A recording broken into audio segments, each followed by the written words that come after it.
अरे गोली चले बारूद चले फट जाए अगर बम, अरे गोली चले बारूद चले फट जाए अगर बम, अरे दुनिया वालों से दिखला देंगे कि राष्ट्रवादी कांग्रेस पार्टी आणि शरद पवार नहीं किसी से कम, नहीं किसी से कम, नहीं किसी से कम.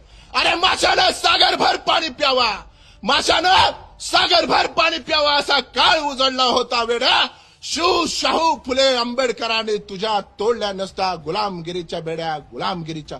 अरे गुलामाला गुलामाची जाणीव करून दिल्याशिवाय तो बंड करत नाही. आणि ती बंडाची आणि स्वाभिमानाची भाषा आदरणीय पवार साहेबांनी आपल्याला आणि प्रदेशाध्यक्ष जयंत पाटलांनी दिलेले आहे. आणि त्याची तुतारी फुकण्याचं काम आपला ज्यावेळेस मेळावा झाला गेल्या आठवड्यापूर्वी पुण्यामध्ये, ते रणसिंग फुंकले आहे भीमा तू जळल्या गुलामी, ही निराश सैनिकाची, ही शाहू फुले आंबेडकरांची तुतारीची ललकारी आज इथं फुंकायची. म्हणून खऱ्या अर्थानं हा आज मेळावा आयोजित केलाय मित्रांनो.